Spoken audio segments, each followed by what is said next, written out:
Naam, mtazamaji, huwa anakuambia kila siku ya kwamba Mwenyezi Mungu mwenyewe anaonekana yuko upande wa Tundu Lissu. Habari zingine njema zimeibuka. Tundu Lissu amepokea habari nzuri akiwa gerezani leo. Kesi yake inaelekea kufungwa baada ya ujumbe mpya kutoka nje ya nchi kutumwa Ikulu Dodoma kwa Samia Suluhu. Tundu Lissu apata utetezi wa mwisho na wenye nguvu zaidi katika kesi ya mchongo ya uhaini aliyobambikwa mahakamani. Na ni nini hiki ambacho kimezungumzwa katika ujumbe huu kutoka nje ya nchi au kutoka taifa la kigeni kuelekea kwa Samia Suluhu na mahakama nchini Tanzania?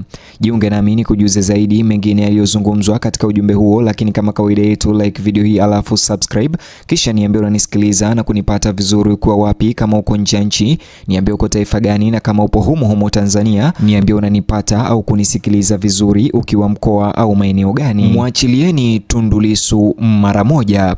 Huo ndio ulikuwa mstari wa kwanza katika ujumbe uliotumwa. Maneno hayo yenye nguvu kutoka kwa bunge la Ulaya sasa yanatikisa mijadala ya kisiasa nchini Tanzania baada ya kuripotiwa kuwa ujumbe mpya wa kimataifa ulielekezwa kwa Rais Samia Suluhu Hassan na serikali yake pamoja na mahakama Tanzania kuhusu kuzuiliwa au kufungwa kwa kiongozi wa upinzani Tundu Antipas Lissu. Shinikizo la kisiasa kuhusu kesi ya Tundu Lissu leo linaonekana kuongezeka maradufu kimataifa baada ya bunge la Ulaya kutoa tamko kali kuhusu demokrasia, haki za binadamu na uhuru wa kisiasa nchini Tanzania. Ujumbe huu wa kumtetea Tundu Lissu wa hivi punde umeibua mjadala mkubwa katika mitandao ya kijamii na duru za kisiasa ndani na nje ya nchi. Ujumbe huu umetoka moja kwa moja Ulaya hadi Afrika nchini Tanzania. Kwa mujibu wa taarifa hiyo iliyosambazwa kwa njia ya ujumbe wa video, bunge la Ulaya ilisisitiza umuhimu wa kufanyika kwa uchaguzi huru nchini Tanzania na wa haki nchini Tanzania, huku pia ikitoa wito kuachiliwa kwa wanasiasa wanaozuiliwa kwa kile ilichoeleza kuwa ni kesi za kisiasa. Tundu Lissu alitajwa mara moja mtu wa kwanza mahususi miongoni mwa viongozi waliotakiwa kuachiwa huru mara moja katika taarifa hiyo iliyotumwa Tanzania. Kauli za kimataifa, mtazamaji, zinazohusisha siasa za upinzani na haki za binadamu mara nyingi huleta hisia kali kwa sababu zinagusa masuala nyeti ya uhuru, demokrasia na diplomasia ya kimataifa. Katika ujumbe huo, wabunge wa Ulaya sasa wamesisitiza serikali ya Tanzania kwamba demokrasia na haki za binadamu zinapaswa kwenda zaidi ya hotuba na ahadi tu. Walisema kuwa mifumo ya kweli ya demokrasia inahitaji ulinzi wa uhuru wa kisiasa kutoka kwa serikali, uwajibikaji na michakato ya kisheria iliyo wazi.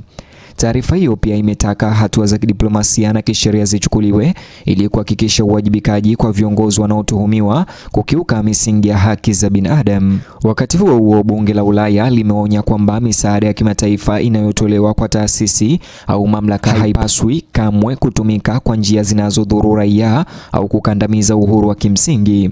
Je, shinikizo hili la kimataifa linaweza kuathiri mwelekeo wa kisiasa wa Tanzania au kuathiri mustakabali wa vita vya kisheria vya Tundu Lissu au hata kupelekea Tundu Lissu kesi yake kufungwa? Watu wengi sasa wanauliza hivyo hasa. Taarifa hiyo zaidi ilitaka kuachiliwa bila masharti kwa wanasiasa walioripotiwa kuzuiliwa kwa sababu za kisiasa. Matamshi hayo yanakuja katika kipindi cha kuongeza umakini wa kimataifa kuhusu mazingira ya kisiasa ya Tanzania, hasa kuhusu uhuru wa kujieleza, siasa za upinzani na kesi zinazoendelea mahakamani zinazohusu viongozi wa kisiasa. Bunge la Ulaya pia limetoa wito wa uchunguzi wa kina kuhusu ghasia na vifo vilivyoripotiwa katika kipindi cha uchaguzi wa Oktoba mwaka 2025. Wametoa ombi hili licha ya tume ya Samia Suluhu tayari kutoa matokeo. Aidha, taarifa hiyo iliibua wasiwasi juu ya taarifa za utekaji nyara na watu kupotea ambazo zimeendelea kuzua maswali kwa wananchi na waangalizi wa kimataifa. Wasiwasi huu, mtazamaji, umekuwa sehemu ya mjadala mpana wa kimataifa kuhusu utawala, haki na ulinzi wa haki za binadamu nchini Tanzania. Mtazamaji, kesi zinazohusisha viongozi wa upinzani kama Tundu Lissu mara nyingi huvutia hisia za kimataifa kwa sababu huwa alama za mijadala mikubwa kuhusu demokrasia na uhuru wa kisiasa nchini. Mwisho wa ujumbe huo kutoka nje ya nchi, bunge la Ulaya kwa mara nyingine tena moja kwa moja limetaka kuachiliwa uhuru kwa Tundu Lissu, likiandika hivi katika ujumbe wake na kusema hivi: asanteni na tunawaomba mumwachilie Tundu Lissu. Sehemu hii ya mwisho ya video au taarifa hiyo ilisema ama ilisikika: Ujumbe huo wa mwisho ulienea haraka katika majukwaa ya kijamii na mitandao ya kijamii, ambapo wafuasi na wakosoaji walianza kujadili athari zinazowezekana za ushiriki wa kimataifa katika masuala ya kisiasa ndani ya Tanzania.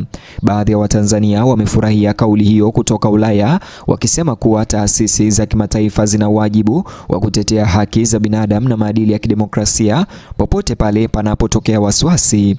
Wengine wamekosoa vikali maoni ya bunge la Ulaya, wakisisitiza kwamba masuala ya kisheria na kisiasa ya Tanzania yanapaswa kushughulikiwa ndani kwa mujibu wa sheria za kitaifa na taratibu za kimahakama. Huku hisia zikiendelea kuongezeka mtandaoni, wananchi wengi sasa wanauliza kama shinikizo hili kutoka Ulaya la kimataifa linaweza kuongeza mvutano kati ya Tanzania na washirika wa kigeni. Wachambuzi wa masuala ya kisiasa wanasema kauli ya bunge la Ulaya inaweza kuweka shinikizo la ziada la kidiplomasia kwa mamlaka za Tanzania na serikali ya Samia, wakati ambapo nchi hiyo tayari inakabiliwa na mijadala mikali ya kisiasa ndani ya nchi. Waangalizi pia wanabainisha kuwa kauli kutoka kwa taasisi kuu za kimataifa zinaweza kuathiri mitazamo ya kimataifa kuhusu taswira ya kidemokrasia ya nchi na viwango vya utawala. Wakati huo huo, wafuasi wa serikali wanaendelea kusisitiza kuwa Tanzania inasalia kuwa nchi huru ambayo mahakama na mifumo yake ya kisheria haipaswi kuathiriwa na shinikizo la nje la kisiasa. Wanasema kuwa kila nchi ina haki ya kusimamia mambo yake ya ndani kwa uhuru. Wafuasi wa upinzani, hata hivyo, wanadai umakini wa kimataifa unaonyesha wasiwasi unaoongezeka wa kimataifa kuhusu uhuru wa kisiasa na kutendewa kwa viongozi wa upinzani ndani ya Tanzania. Mjadala mkuu sasa unaenda zaidi ya kesi moja ya mtu binafsi. Imekuwa sehemu ya hoja kubwa zaidi kuhusu demokrasia, haki na uwajibikaji wa kimataifa. Wakati huo huo, mjadala kuhusu mustakabali wa Tundu Lissu unaendelea kutawala mazungumzo ya kisiasa kote nchini. Baadhi ya wafuasi wa upinzani wanaamini kuongezeka kwa umakini wa kimataifa kunaweza kuongeza shinikizo kwa maamuzi ya haraka ya kisheria au mazungumzo ya kisiasa baada ya kugundulika hata kesi ya Tundu Lissu imekaa mahakamani kwa zaidi ya siku 300 au mwaka mmoja.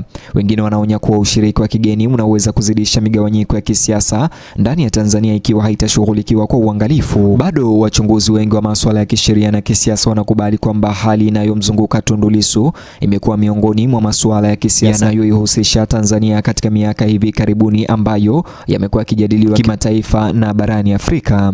Kuendelea kuenea kwa ujumbe wa bunge la Ulaya mtandaoni leo kumeongeza tu udadisi wa umma kuhusu nini kinaweza kutokea katika kesi hiyo.